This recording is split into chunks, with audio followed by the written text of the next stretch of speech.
अस्सलामुअलैकुम वरहमतुल्लाहि वबरकातुहू। मुहतरम दोस्तों, आप लोगों के सवालों के जवाब देने से पहले ज़रा एक डिस्क्लेमर दे दूं कि देखिए, सवालात आप लोगों के बहुत ज़्यादा हैं।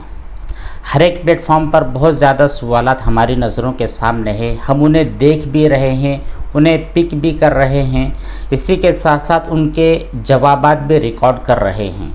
लेकिन रिकॉर्ड करने के बाद एक बड़ा मरहला होता है एडिटिंग का, अपलोडिंग का, फिर उसके बाद पब्लिशिंग का। तो ऐसा नहीं हो रहा है कि आपके सवालात आज आए और शाम को हम उसको देख लें, रिकॉर्ड कर लें और फ़ौरन पब्लिश कर लें। ऐसा नहीं होता है, बल्कि आपके सवालात आने के बाद में उनकी रिकॉर्डिंग वगैरह की पूरी प्रोसेस गुजरने के बाद में 2-4 दिन का वक्फ़ा हो रहा है। उसके बाद में आपके सवालों के जवाबात आपके सामने आ रहे हैं। तो बराह करम आप इंतज़ार करें। अगर आप आज की मजलिस में आपका सवाल नहीं आ रहा है, उसका जवाब पेश नहीं हो रहा है, तो समझ लीजिए कि आपका सवाल हमारे सामने आ चुका है, हमने उसको देख भी लिया है, उसका जवाब भी रिकॉर्ड कर दिया है, लेकिन स्टेप बाय स्टेप वो आपके सामने आते रहेंगे। खैर, इस डिस्क्लेमर के बाद में आते हैं आज के टॉपिक पर। सवाल सबसे पहले किया है अरसलान ने। इन्होंने सलाम पेश करने के बाद कहा है कि मैं बहुत ज़्यादा वसवसों में मुब्तला हो गया हूँ और मेरा मसला भी एक ही है कि जब मैं इस्तिंजा करता हूँ तो मेरी 2 फिंगर्स, इस्तिंजा यानी आप बड़ा इस्तिंजा करते हैं तो आपकी 2 फिंगर्स यूज़ होती हैं टॉयलेट की सफाई के लिए। ठीक है, जब मैं सफाई कर लेता हूँ उसके बाद पानी डालता हूँ तो वो जो 2 फिंगर्स होती है शर्मगाह से टच हो जाती है। तो क्या वहाँ अलग से मुझे शर्मगाह को धोना होगा या पानी?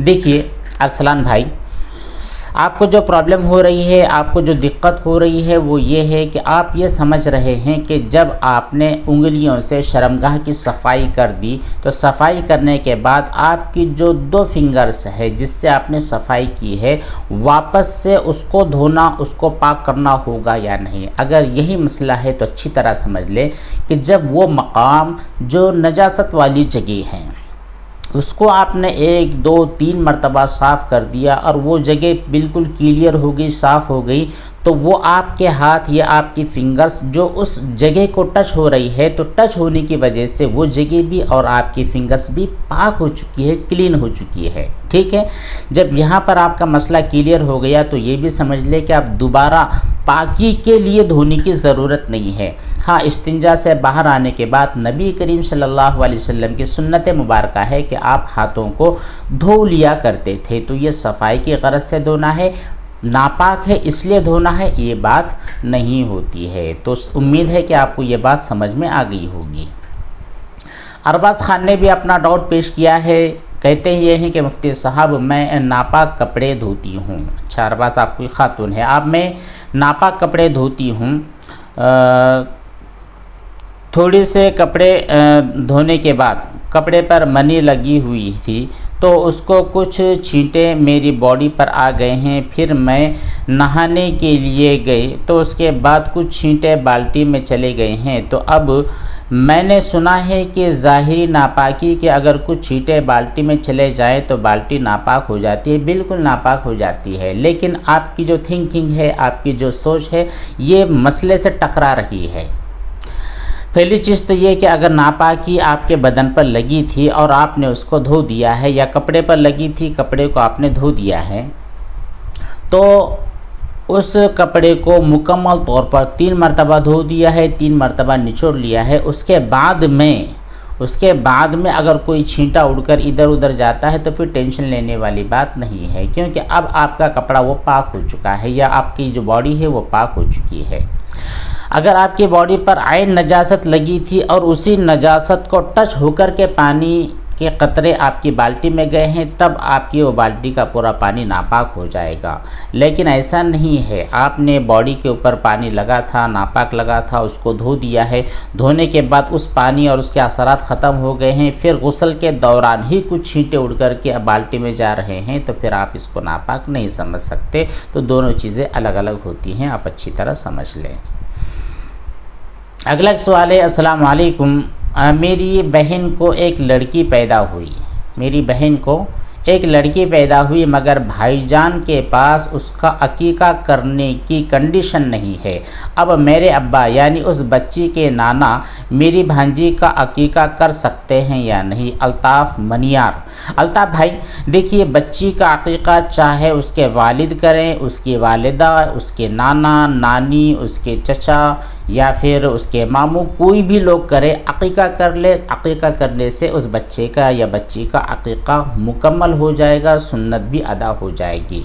अगर आपके जहन के अंदर ये कन्फ्यूज़न पैदा हो रहा है कि जब तक उसके वालिद ना करे तब तक अकीका नहीं होगा, तो ये कन्फ्यूज़न सही नहीं है। ये बात ज़रूरी नहीं है कि बच्चे का बाप ही बच्चे का अकीका करे, कोई भी कर सकता है। आप भी कर सकते हैं, आपके वालिद या आपकी वालिदा भी कर सकती है। यहाँ तक कि उस बच्ची की जो माँ है यानी आपकी जो बहन है वो भी अगर अकीका करती है तो अकीका हो जाएगा। तो किसी पर्टिकुलर शख्स का ही अकीका करवाना ये ज़रूरी होता नहीं है, कोई भी आदमी अकीका करवाए, गुंजाइश है शरीयत में इसकी। एक बहन का सवाल है, काफ़ी लंबा सवाल इनका है। पहली बात तो ये कहती हैं कि मुफ्ती साहब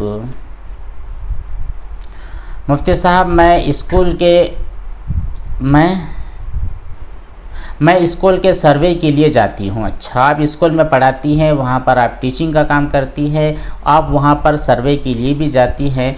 तो वो कहती ये हैं कि मैंने अपने सर के साथ जब मैं शुरू में गई थी तो मैंने उन्हें मुझको पेशाब का तकाज़ा हुआ, लेकिन मैंने शर्म के मारे कुछ कहा नहीं।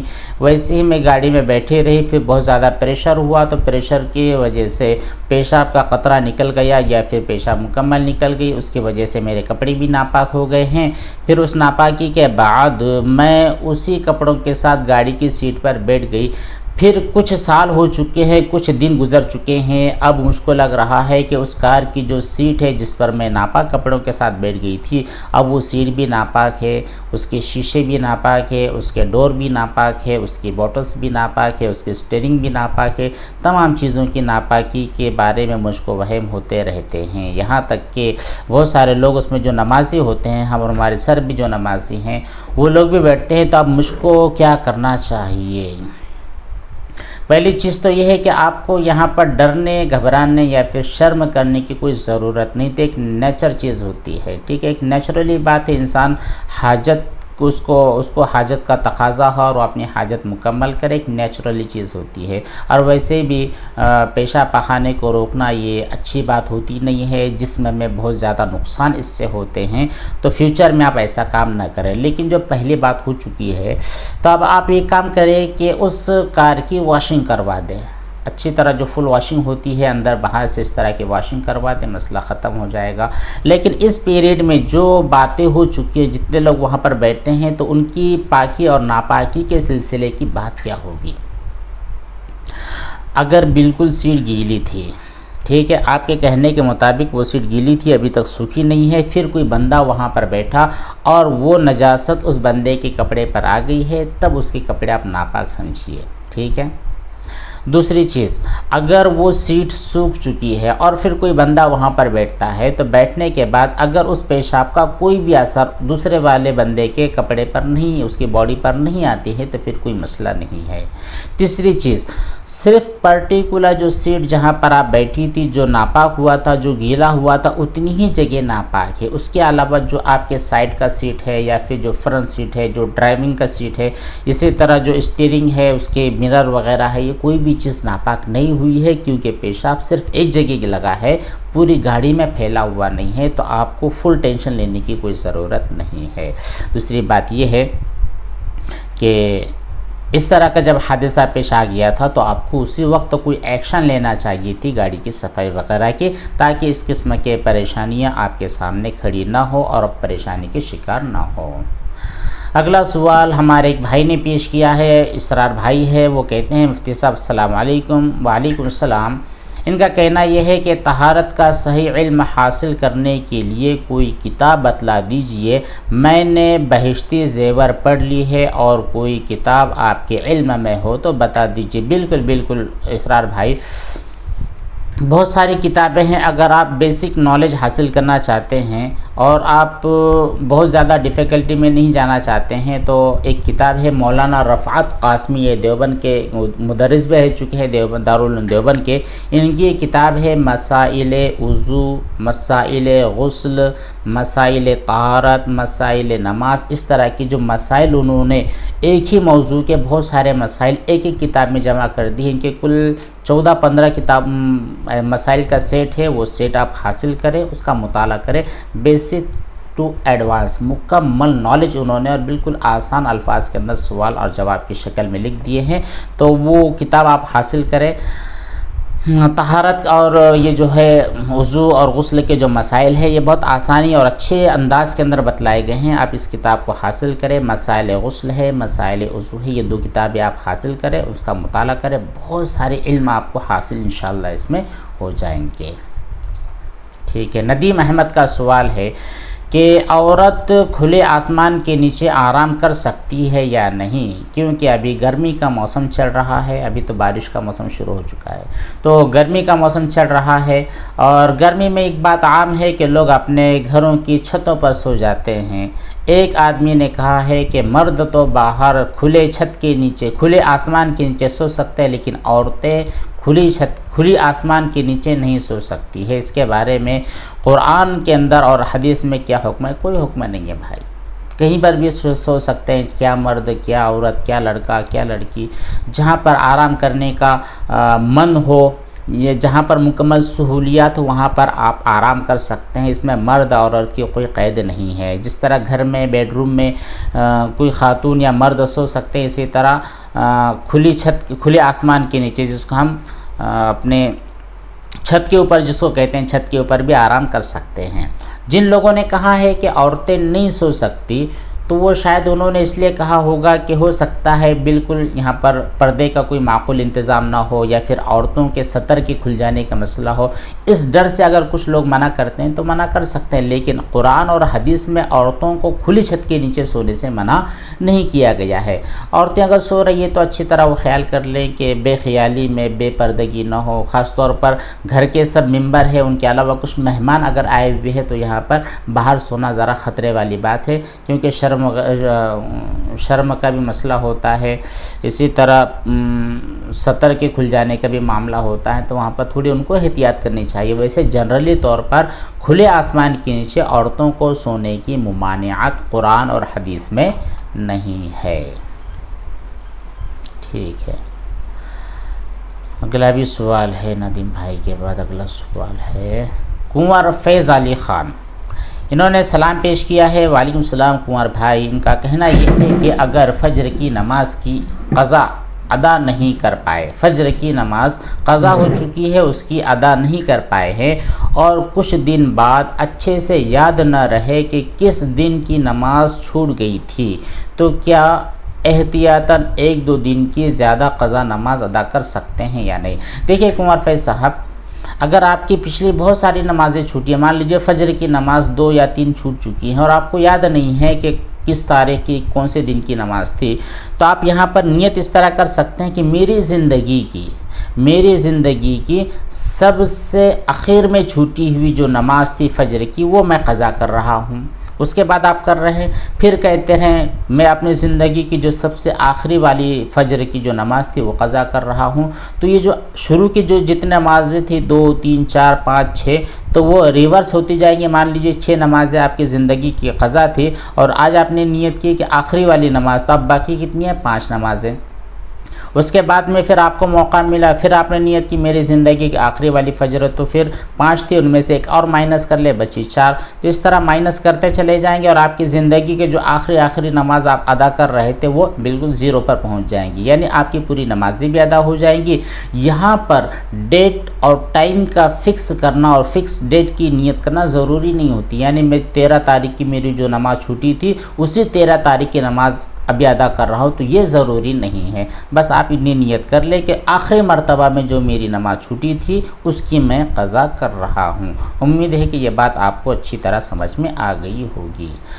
अगला एक सवाल है, अस्सलाम वालेकुम मुफ्ती साहब। वालेकुम सलाम। कहना इनका ये है कि मुझे क्लीनिंग ओसीडी है, पाकी नापाकी का मसला है, पिछले 8 ईयर्स से बहुत ज़्यादा परेशान हूँ। कुछ फैमिली के लोग कहते हैं कि ये जिन्नाती असर है, क्या ये शैतानी बीमारी है या फिर माइंड का प्रॉब्लम है ओसीडी? प्लीज़ रिप्लाई दीजिए। अशरफ खान दिल्ली से। देखिए अशरफ भाई, ये जो ओसीडी की बीमारी है इसकी शुरुआत यकायक और अचानक नहीं होती है। ये आपको भी इल्म होगा, आपको भी इसका नॉलेज होगा और सब लोगों को पता ही अचानक बीमारी नहीं होती है, ये धीरे धीरे करके अचानक में ज़ाहिर होती है। ठीक है, अब इसको आप किसी जिन्नाती असरात से जोड़ नहीं सकते हैं। ठीक है, जिन्नात के असरात से नहीं जोड़ सकते, मतलब ये है कि ये हो सकता है ये एक मौरूसी चीज़ हो या फिर बचपन में हमारे साथ कुछ ऐसा हादसा पेश आ चुका हो जिसकी वजह से धीरे धीरे इस बीमारी ने अपनी जड़ों को फैलाना शुरू कर दिया और यकायक हमें अपनी गिरफ्त में ले लिया, ऐसा हो सकता है। आप इसको जिन्नाती असरात से नहीं जोड़ सकते हैं, हाँ शैतानी असरात के साथ जोड़ सकते हैं, क्योंकि नबी करीम सल्लल्लाहु अलैहि वसल्लम का भी फरमान है कि एक शैतान होता है जिसका नाम होता है वल्हान। ये पानी के ज़रिए, पानी के मुताल्लिक इंसान के दिल में वसवसा डालता रहता है। ठीक है, यहाँ तक कि वो इंसान को पहुँचा देता है एक बड़े अक़ीदे की तक, एक बड़े गुनाह तक वो इंसान को पहुँचा देता है। तो ये शैतानी असरात हो सकते हैं, शैतानी वसवसे होते हैं। उसी के साथ साथ इंसान के माइंड के अंदर जो ऐसी बातें, जो प्रॉब्लम पैदा होती है, जो परेशानी और ख़राबियाँ पैदा होती हैं, तो ये भी धीरे धीरे इंसान डर की वजह से, खौफ की वजह से, या अपने आप को बहुत ज़्यादा कमतर समझने की वजह से, और भी बहुत सारे जो डॉक्टर हज़रात है ये कहते हैं कि बहुत तरह तरह की चीज़ें होती हैं इंसान के साथ, जब वो एक साथ उसके सामने बीमारी ज़ाहिर हो जाती है तो इसका इलाज करवाना चाहिए। इलाज शरीयत एतबार से भी होता है और ये जो मेडिकल साइंस है उसके ज़रिए भी इलाज करवाया जा सकता है, दोनों एतबार से करना है। लेकिन अगर आप कहें कि शरीयत और सुन्नत इसके बारे में क्या कहती हैं, तो नबी करीम सल्लल्लाहु अलैहि वसल्लम की जो दुआ है, औज़ु बिकलिमातिल्लाहि ताम्मात मिन नफ़्ख़ि व नफ़्सिही, ये दुआ है, औज़ु बिल्लाहि मिनश शैतानिर रजीम व अन यहज़ुरून, इस तरह की जो दुआ है, कुल औज़ु बिरब्बिल फलक़ है, कुल औज़ु बिरब्बिन नास है, इसी तरह औज़ु बिल्लाहि मिनश शैतानिर रजीम है, ला हौला वला कुव्वता इल्ला बिल्लाह। इन तमाम चीज़ों का विर्द करते रहें। ये कुरानी दुआएं हैं और वज़ाइफ़, इनके ज़रिए भी इलाज हो जाएगा। और कुछ दिमाग में केमिकल वगैरह की कमी ज़्यादती का मामला है तो फिर वो किसी साइकोलॉजिस्ट की वजह से या फिर कुछ दवाओं वगैरह की वजह से भी वो मसला हल हो जाएगा। ठीक है, बस इतने सवालात, इनके अलावा और जो चीज़ें हैं इंशाअल्लाह अगली नशिस्त में, अगली मजलिस में उनके जवाब देने की कोशिश करेंगे। वस्सलामु अलैकुम व रहमतुल्लाहि व बरकातुहू।